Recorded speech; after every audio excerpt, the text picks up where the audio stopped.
To the sports segment with me, Razak Musbao. Now, former Black Stars coach Otto Addo has emphasized the importance of not underestimating so-called small countries like Mozambique and Cape Verde in the upcoming 2023 Africa Cup of Nations. Ghana is drawn in Group B alongside Egypt, Cape Verde and Mozambique as they gear up in an attempt to win their fifth AFCON title. Speaking about Ghana's chances in the group, Otto Addo, who led Ghana to the 2022 World Cup in Qatar, won the games, overlooking the defensively organized teams.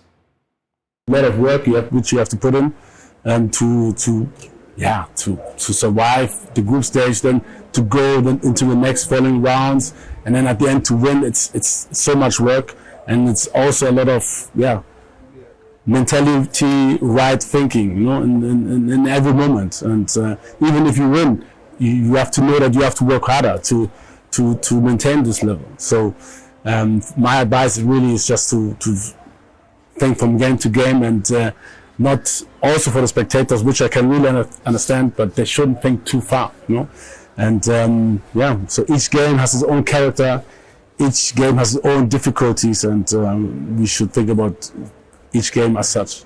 So it's a dangerous way of thinking, that to think that only Egypt is like a team which can compete with us.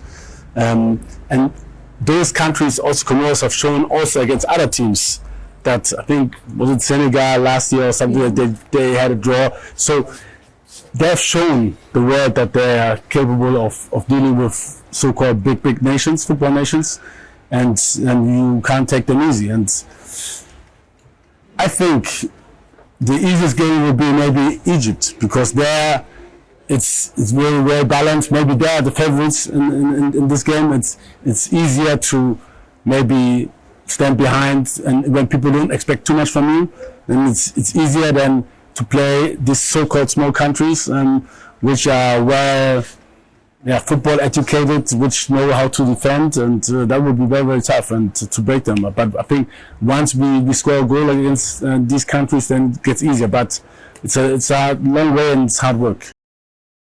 In the Ghana Premier League, Executive Council of the Ghana Football Association has ordered a temporary ban on Real Tamale United from using the Ali Mahama Sports. Well, elsewhere, former Ghana international Michael Essien has been speaking about his playing days in the Premier League and how he helped change the perception about signing African players. Well, that's all we have for you for sports with me, Razak Musbao.